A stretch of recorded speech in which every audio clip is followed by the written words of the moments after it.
मैं doctor that's MBBS DCH MIAP pediatrician with more than 25 years of experience having a deep interest in the development of the brain of the child। हमारा mission है India की generation next को बनाना super intelligent, smart and healthy. ये सफ़र pregnancy से 6 महीने पहले शुरू होगा और जब तक बेबी 4 साल का नहीं हो जाता तब तक चलेगा। अगर आप हमारी बताई हुई बातों को सीरियसली फॉलो करते हो तो हमारे बेबी का IQ अप टू 30 पॉइंट्स बढ़ सकता है, जो कि उसकी लाइफ में उसको हर एस्पेक्ट में एक्स्ट्रा ऑर्डिनरी सक्सेस दिला सकता है। क्या हमारी प्रेगनेंसी की ड्यूरेशन 1 साल होनी चाहिए? क्या हम फुल मैच्योरिटी से 3 महीने पहले ही बाहर आ जाते हैं? तो इसमें कुछ सच भी है, क्योंकि अगर हम अपने बेबी को दूसरे एनिमल्स मैमल से कंपेयर करें तो दूसरे एनिमल्स के बेबीज़ बर्थ के टाइम पर काफ़ी मैच्योर्ड होते हैं।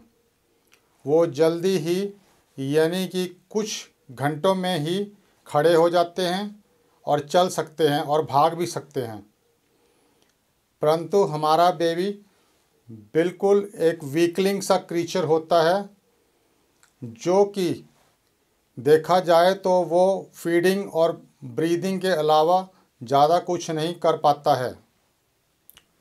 तो आप पूछोगे कि नेचर ने ये ऐसा क्यों किया? तो इसका रीज़न ये है कि आपके बेबी का लार्ज ब्रेन साइज़, जिसके कारण बेबी का हेड साइज़ भी एक्सेप्शनली लार्ज हो जाता है। बेबी की डिलीवरी के टाइम मदर की सबसे तंग जगह यानी कि डायलेटेड सर्विक्स करीब 10 सेंटीमीटर्स की होती है और ऑलरेडी इस टाइम तक हमारे बेबी का हेड साइज़ 11.5 सेंटीमीटर्स हो चुका होता है। इसको भी निकालने के लिए बेबी के हेड को 1.5 सेंटीमीटर्स के करीब स्क्वीज़ होना पड़ता है और तभी ये डिलीवरी हो पाती है। अगर 4th ट्राइमेस्टर एक्चुअल में होता और बेबी मदर के वूम में ही अगले 3 महीने तक रहता तो बेबी का हेड अगले 3 महीने में अप्रॉक्सीमेटली 2 सेंटीमीटर्स और बढ़ जाता है, यानी कि 14 सेंटीमीटर्स के करीब हो जाता है और मदर की तंग जगह यानी कि 10 सेंटीमीटर्स होती है और उससे इसका निकलना इम्पॉसिबल है। इसलिए नेचर ने 9 महीने पर ही बेबी को डिलीवर किया होता है। तो इस अंडरस्टैंडिंग का क्या टेक अवे है और हमें क्या करना पड़ेगा? हमको बेबी को अगले 3-4 महीने जो वूम के अंदर एनवायरनमेंट होता है वो हमें बेबी को देने की कोशिश करने पड़ेगी, ताकि ये ट्रांजिशन स्मूथ हो। नहीं तो बेबी इनसिक्योर फील करता है और एक्सेसिव क्राई भी करता है, जिससे हम कॉलिक कहते हैं। इसे बेबी के ओवरऑल डेवलपमेंट पर असर पड़ता है, खासकर ब्रेन डेवलपमेंट पर। तो अब देखते हैं कि वूम में बेबी का कैसे एनवायरनमेंट होता है। वूम में बेबी एक पानी अमनियोटिक फ्लूइड की थैली में 37 डिग्री सेंटीग्रेड पे हिचकोले ले रहा होता है।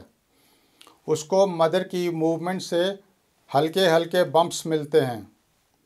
बेबी यूट्रस में टाइटली फिट होता है, खासकर लास्ट डेज में। यूट्रस में डार्कनेस होती है।